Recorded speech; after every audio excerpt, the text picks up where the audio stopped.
Assalamualaikum everyone, hopefully आप सब खैर से होंगे. Today we will be talking about the procedure that we have to follow for the appointment of an auditor.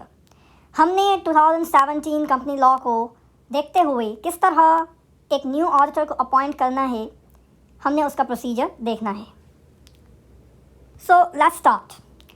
जाहिर है एक न्यू ऑडिटर अपॉइंट करने के लिए हमने सबसे पहले ऑडिट फर्म्स को नॉमिनेट करना है, क्योंकि ऑडिटर की इलेक्शंस के लिए हमें कैंडिडेट्स चाहिए और उन कैंडिडेट्स को अपॉइंट करना या नॉमिनेट करना किस किस की ज़िम्मेदारी है.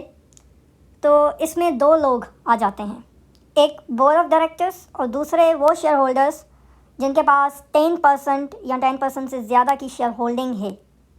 राइट, यानी कि बोर्ड ऑफ डायरेक्टर्स भी नॉमिनेट कर सकते हैं किसी भी ऑडिट फर्म को for the audit of company, और इसी तरह से शेयर होल्डर्स जो कि 10% या उससे ज़्यादा की शेयर होल्डिंग रखते हैं उनके पास भी ये राइट अवेलेबल है कि वो नॉमिनेट करें, वो सजेस्ट करें ऑडिट फर्म्स को कि जिनको वो चाहते हैं कि वो कंपनी का ऑडिट करें.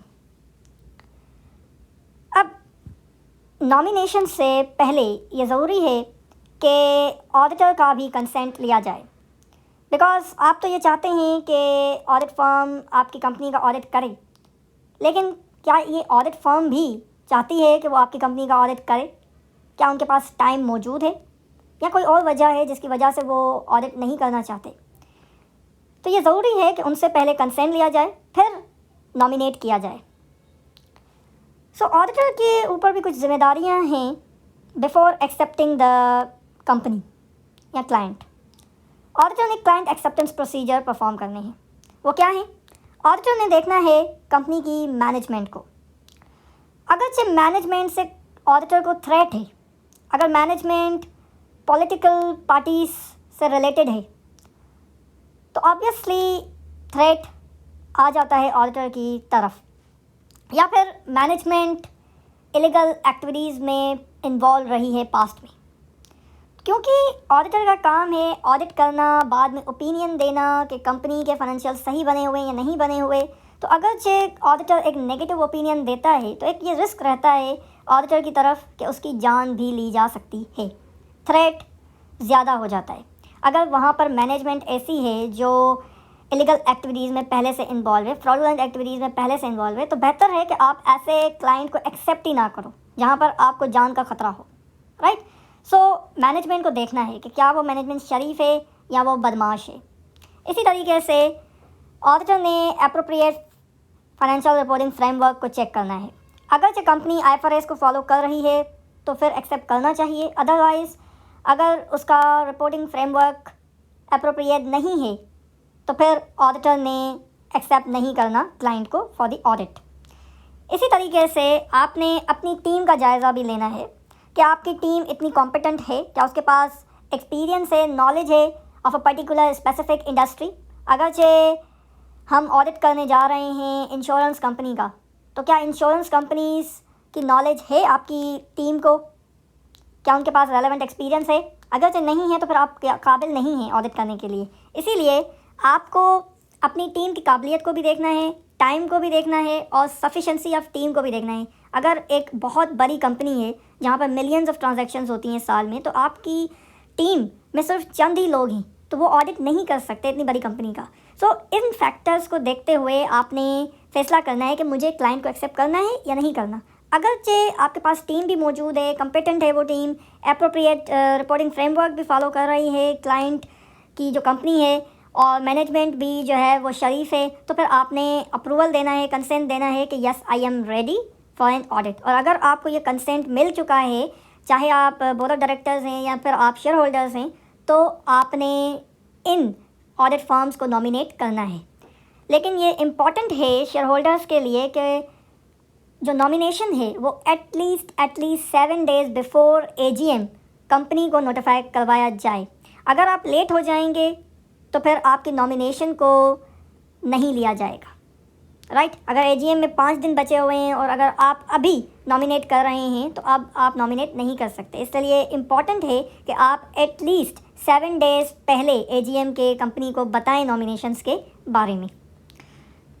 अब फर्दर ऑडिट का जो प्रोसीजर है उसको बताने से पहले आपको ये मालूम होना चाहिए कि एक ऑडिटर का जो टेन्योर होता है वो एक एजीएम से नेक्स्ट एजीएम तक होता है।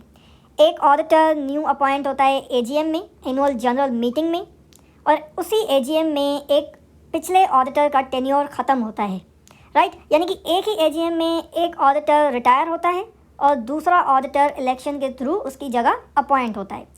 ये बता मैं क्यों रहा हूँ, क्योंकि कंपनी के ऊपर रिटायरिंग ऑडिटर के लिए भी कुछ जिम्मेदारियाँ हैं जिसको फुलफ़िल करना है, राइट।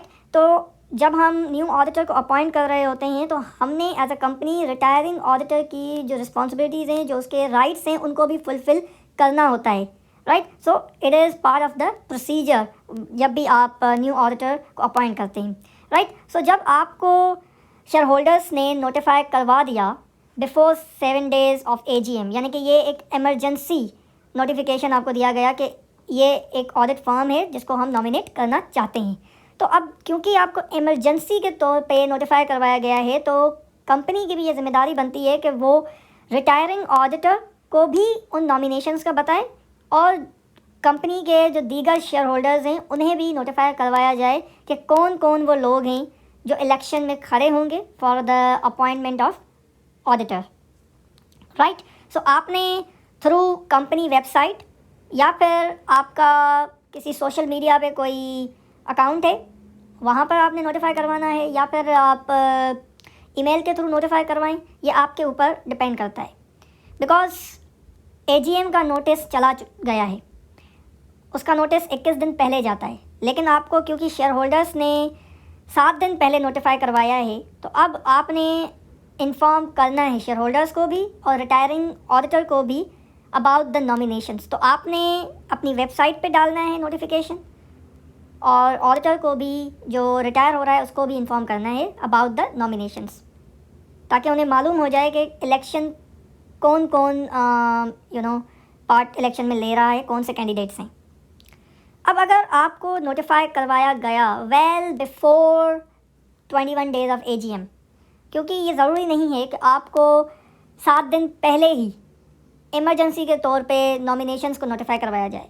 शेयर होल्डर्स आपको बहुत पहले भी नोटिफाई करवा सकते हैं, तो हम ये अज्यूम कर रहे हैं कि आपको 21 दिन पहले एटलीस्ट नोटिफाई करवाया गया है, तो ऐसे में आपने अब एजीएम के नोटिस के साथ साथ नॉमिनेशंस की लिस्ट को भी सेंड करना है रिटायरिंग ऑडिटर को और बाकी शेयर होल्डर्स को, तो notify them about the nominations, right. अब जब उनके पास ये नोटिस चला गया तो एक और ज़िम्मेदारी जो रिटायरिंग ऑडिटर की बनती है वो ये है कि अगरचे उसे कुछ भी कम्युनिकेट करना है शेयर होल्डर्स के साथ इन एजीएम तो वो रिप्रेजेंटेशन लेटर में लिख के दे, राइट। और इस रिप्रेजेंटेशन लेटर को एटलीस्ट 2 दिन पहले सबमिट करवाए कंपनी की तरफ, ताकि उसे एजीएम में पढ़ा जाए लाउडली और जो भी ऑडिटर ने कहना है वो मेंबर्स को, शेयर होल्डर्स को बताया जाए, राइट। सो रिटायरिंग ऑडिटर की एक और ज़िम्मेदारी को फुलफ़िल करना है कंपनी ने कि उससे रिप्रेजेंटेशन लेटर लिखवाया जाए। मगर अगर रिटायरिंग ऑडिटर नहीं लिखना चाहता तो उसकी मर्ज़ी है, अगर जो वो लिख रहा है तो उसके ऊपर ये ज़िम्मेदारी है कि वो एजीएम को अटेंड करे ताकि उसकी मौजूदगी में उस लेटर को पढ़ा जाए, राइट। सो फाइनली हमारी एजीएम होने जा रही है, एनुअल जनरल मीटिंग, जिसमें वोटिंग होनी है।